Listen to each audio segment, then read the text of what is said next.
세상에 이런 일이. 도둑도 아니고 강도도 아니고 며느리가 시어머니 집 금고를 열고 서류를 뒤지고 있었습니다. 심지어 비밀번호까지 정확히 누르고 말이죠.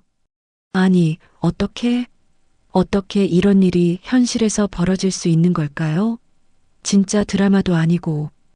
이건 정말. 하지만 분명히 제 두 눈으로 봤습니다. 37년을 교단에서 살아온 사람의 직감이라는 게 있습니다. 아이들이 숨기려는 마음, 거짓말하려는 눈빛, 뭔가 꾸미고 있을 때의 분위기. 모든 게 손바닥 보듯 훤했거든요. 그런데 정작 제 집에서 제 며느리에게 그 직감이 필요할 줄은 몰랐습니다. 안녕하세요. 저는 경남 창원에 사는 정복자입니다. 올해 75 여고 교장으로 정년 퇴직한 지 벌써 10년이 흘렀네요. 수천 명의 학생들을 졸업시키며 온갖 인생사를 다 봤다고 자부했지만 그날 제가 본 건 정말 상상도 못했던 광경이었어요. 지난주 목요일이었습니다. 동창들과 지내 바닷가를 걷다가 갑자기 비가 뿌려서 일찍 들어왔어요. 평소보다 2시간이나 빨리 집에 도착한 거죠. 현관문 열쇠를 돌리는데 이상했습니다. 집안이 너무 조용한 거예요. 그런데 고요한 게 아니라 뭔가 숨죽이고 있는 느낌? 교실에서 아이들이 몰래 뭔가 할 때 나는 그런 기운이었어요. 슬리퍼도 신지 않고 양말발로 조심스럽게 거실 쪽으로 향했습니다. 그리고 서재 앞에서 멈춰 섰어요. 거기 금고 앞에 누군가 쪼그려 앉아 있었거든요. 처음엔 도둑인가 싶어 심장이 쿵 떨어졌어요. 그런데 자세히 보니 검은색 니트를 입은 그 사람은 제 며느리 지윤이었습니다. 그 아이는 금고 앞에서 서류를 하나씩 꺼내며 뭔가를 확인하고 있었어요. 부동산 등기부, 예금 명세서, 그리고 제가 며칠 전에 작성해둔 유언장 초안까지. 지윤아? 제 목소리에 그 아이는 깜짝 놀라기는커녕 천천히 고개를 돌려 저를 바라봤어요.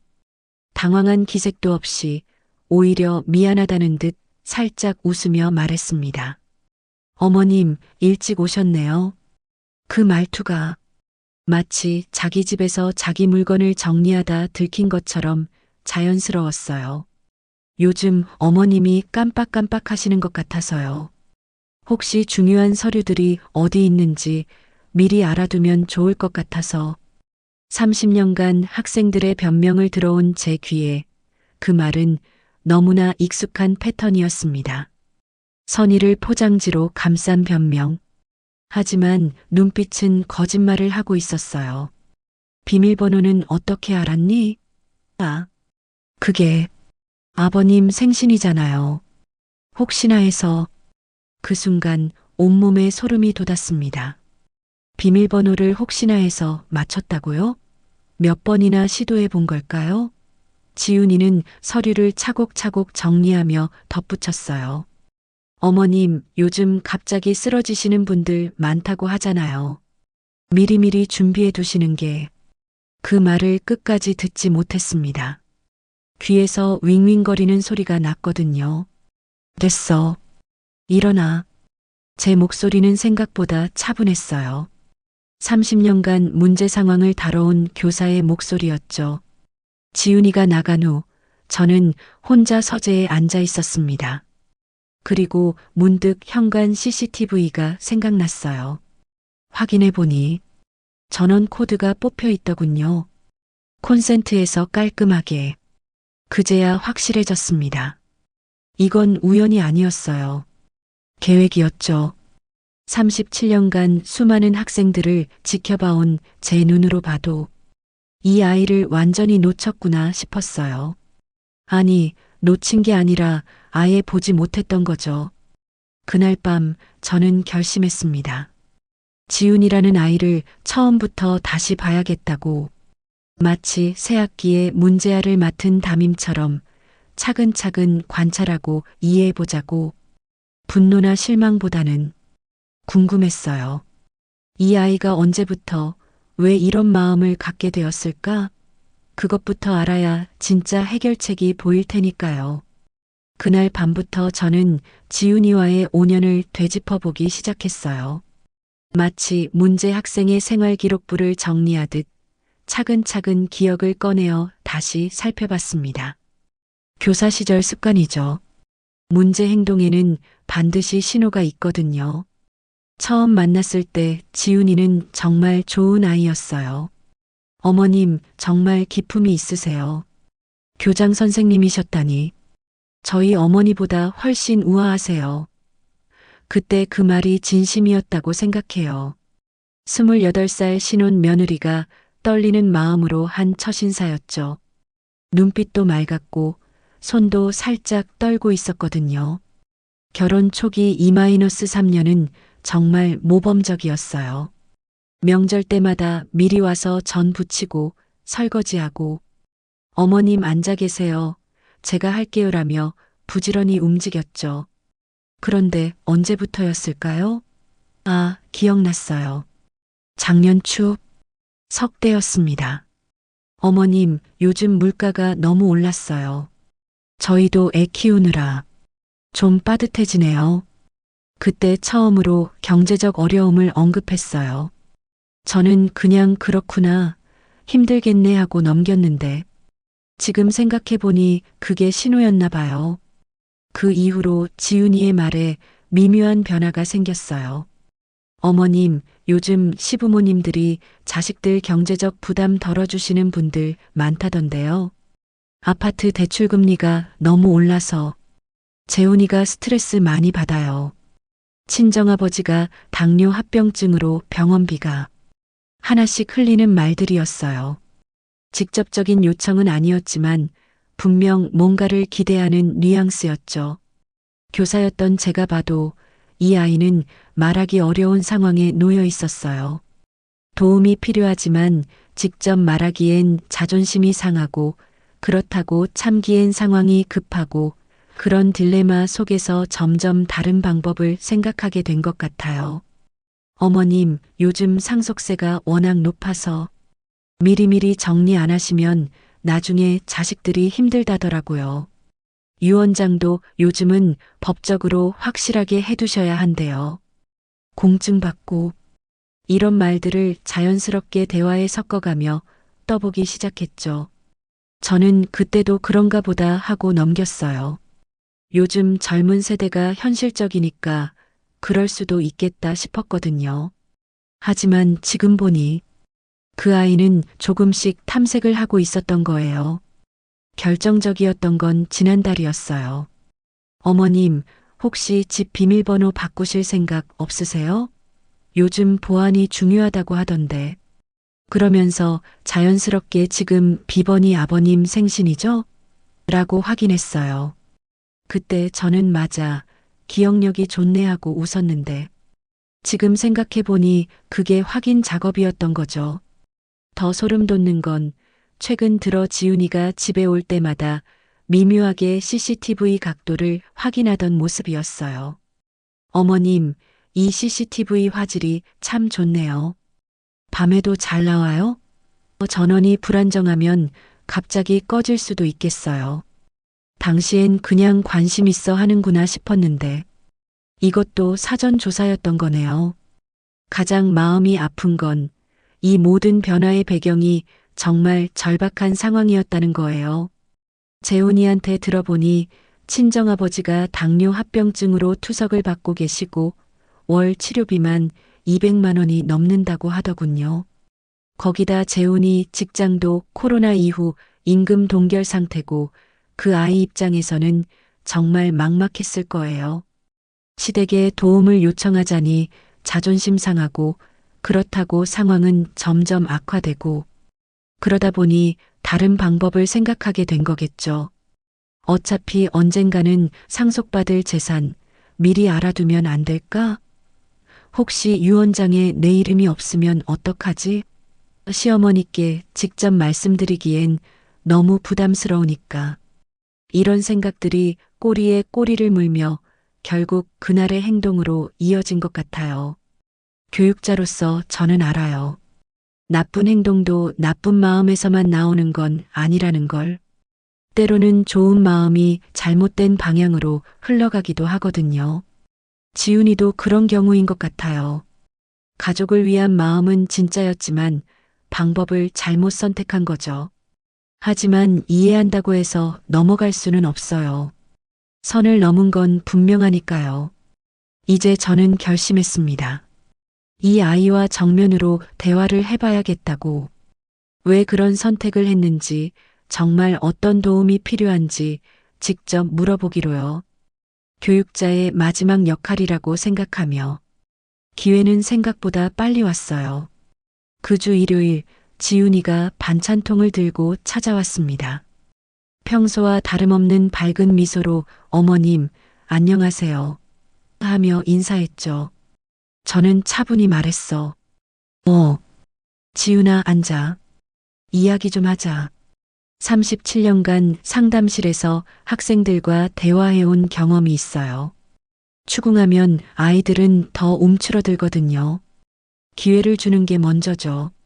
지난주에 내가 서재에서 서류 보던 일 말이야. 지훈이의 얼굴이 순간 굳어졌어요. 하지만 금세 억지 웃음을 지으며 말했습니다.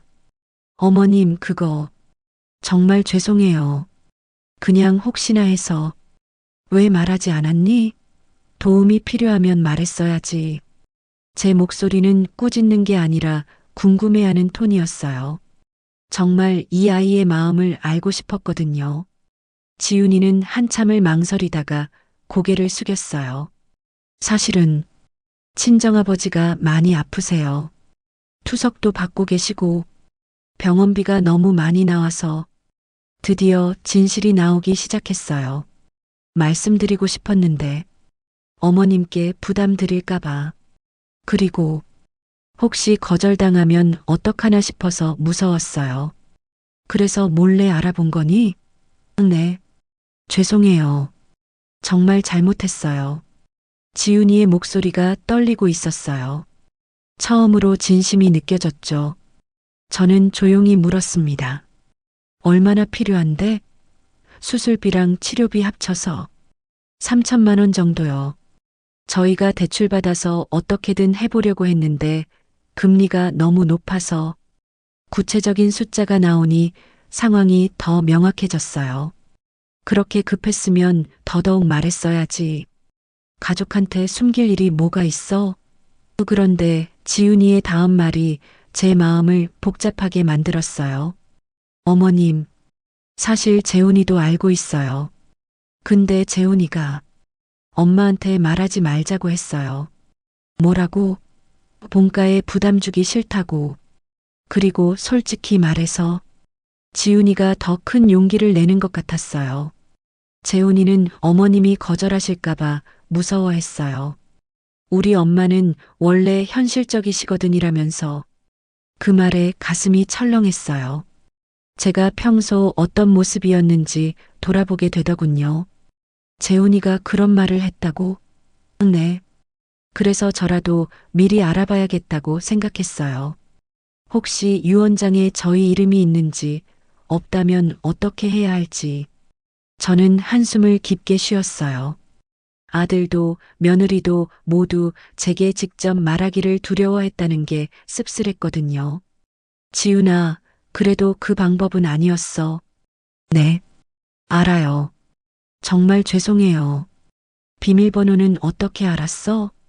몇 번 시도해봤어요.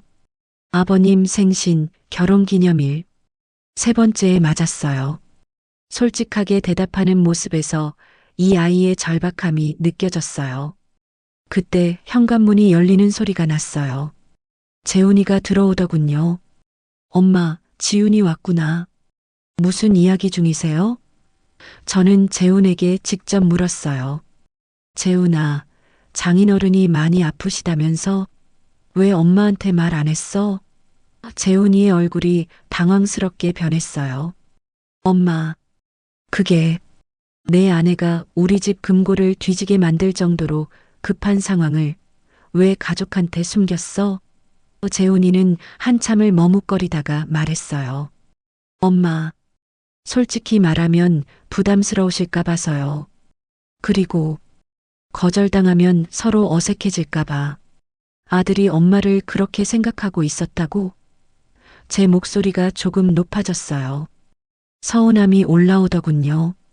지훈이가 급하게 말했어요. 어머님, 재훈이 잘못이 아니에요. 제가 너무 성급했어요. 정말 죄송해요. 지훈아, 내 마음은 이해해. 하지만 방법이 잘못됐어. 그리고 재훈이, 저는 아들을 바라봤어요. 너도 마찬가지야. 가족이 뭔데 이런 것도 숨겨? 그날 거실에는 무거운 침묵이 흘렀어요. 30분쯤 지나서야 저는 결론을 내렸습니다. 3천만 원은 큰 돈이야. 하지만 가족이 아픈데 못 도와줄 이유는 없어. 지훈이와 재훈이의 눈이 동시에 커졌어요. 하지만 조건이 있어. 앞으로는 이런 식으로 하면 안 돼. 필요한 게 있으면 정직하게 말해. 알겠어? 네, 어머님. 정말 감사해요. 지훈이가 눈물을 글썽이며 고개를 숙였어요. 그런데 그날 밤 저는 뭔가 이상한 느낌이 들었어요. 너무 쉽게 해결된 것 같아서 과연 이것만으로 끝일까? 하는 의구심이 들더군요. 교사 경험상 진짜 문제는 보통 더 깊은 곳에 숨어 있거든요. 제 직감이 맞았어요. 그날 이후 일주일 동안 저는 지훈이를 유심히 지켜봤습니다. 37년간 학생들을 관찰해온 습관이죠. 겉으로는 해결된 것 같아도 진짜 마음은 따로 있는 경우가 많거든요. 월요일 지훈이가 고마움을 표현하러 왔어요. 어머님, 정말 감사해요. 아버지 수술 날짜도 잡혔어요. 그런데 이상했어요. 고마워하면서도 눈빛이 어딘가 불안해 보였거든요. 화요일에는 이런 말을 했어요. 어머님, 혹시 이런 일이 또 생기면 미리 말씀드려도 될까요? 솔직히 말해서 앞으로도 치료비가 계속 들어갈 것 같아서. 그 말에 뭔가 걸렸어요. 3천만 원으로 끝이 아니라는 뉘앙스였거든요.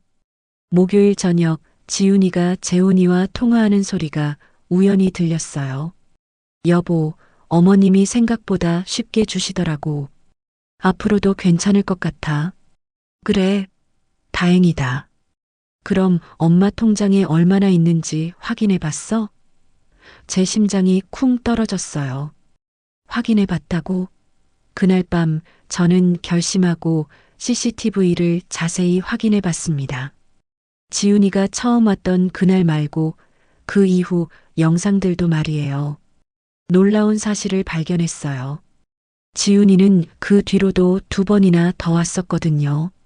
제가 외출한 사이에. 첫 번째는 제가 병원 검진 받으러 간 날이었어요. 지훈이는 30분 정도 집에 머물며 서재뿐만 아니라 안방 서랍장까지 뒤져봤더군요. 예금 통장, 적금 만기 현황, 심지어 보험 증서까지. 2번째는 더 충격적이었어요. 스마트폰으로 모든 서류를 사진 촬영하고 있었거든요. 마치 전문가처럼 체계적으로요. 그리고 그날 저는 결정적인 장면을 목격했어요. 금요일 오후 지훈이가 또 집에 왔어요. 이번엔 누군가와 통화를 하면서요. 네, 맞아요. 부동산만 15억 정도 되고 예금은 7억 정도, 보험금까지 합치면 25억은 될 것 같아요. 제가 숨을 죽이고 듣고 있는데 더 충격적인 말이 이어졌어요. 언니, 솔직히 말하면 시어머니가 생각보다 오래 사실 것 같아요. 건강하시거든요. 그런데 치료비는 지금 당장 필요하고. 아니에요. 제가 알아봤는데 생전증에 받으면 세금도 절약되고 어차피 나중에 상속받을 거 미리 받는 거잖아요. 그 순간 온몸에 소름이 돋았어요. 이 아이는 단순히 급한 돈이 필요해서 그런 게 아니었어요. 아예 제 재산을 계산하고 있었던 거죠. 더 듣고 싶지 않았지만 귀가 저절로 기울어졌어요. 걱정 마세요. 시어머니는 의외로 현실적이세요. 3천만 원도 쉽게 주셨거든요. 조금만 더 기다리면 더 큰 돈도. 네, 재훈이도 이제 제 편이에요. 시댁에서 도움받는 게 당연하다고 생각하거든요. 저는 더 이상 들을 수 없어서 조용히 자리를 떴어요. 그날 밤 남편에게 모든 걸 털어놨어요. 여보, 우리가 지훈이를 잘못 봤나 봐. 남편은 처음엔 믿지 않더군요. 당신이 너무 예민한 거 아니야? 며느리도 사람인데 제적으로 힘들면 그럴 수도 있지. CCTV 영상 보면 생각이 바뀔 거야. 남편과 함께 영상을 보는데 남편의 얼굴이 점점 굳어지더군요. 이건 너무 심하잖아. 그치? 이게 단순히 급해서 그런 게 아니야. 계획적이었다고. 다음 날 저는 재훈이를 따로 불렀어요. 재훈아, 지훈이랑 무슨 이야기 했어? 무슨 말씀이세요? 엄마 통장에 얼마나 있는지 확인해 보라고 했다면서? 재훈이의 얼굴이 새파랗게 변했어요. 엄마, 그게, 재훈아, 엄마가 바보인 줄 알아? 37년간 아이들 가르쳤는데 이런 것도 못 알아챌 것 같아? 죄송해요, 엄마. 지훈이가 앞으로도 치료비가 계속 필요할 것 같다고 해서 그래서 엄마 재산을 미리 파악해 보자고 한 거야? 재훈이는 말없이 고개를 숙였어요. 재훈아, 엄마한테 도움을 요청하는 것과 엄마 재산을 조사하는 건 다른 거야. 너도 알지? 그날 저는 마음을 정했어요. 이건 단순한 경제적 어려움의 문제가 아니었어요. 가족에 대한 기본적인 신뢰와 예의를 저버린 문제였죠. 다음 주에 법무사 사무실에 가기로 결심했습니다. 유언장을 다시 써야겠다고요. 37년간 문제 학생들을 다뤄오며 배운 게 있어요. 선을 넘었을 때는 분명한 선을 그어줘야 한다는 것. 그게 진짜 교육이거든요. 월요일 아침 저와 남편은 담담한 마음으로 법무사 사무실로 향했습니다. 유언장을 다시 작성하려고 합니다. 어떤 내용으로 변경하실 건가요?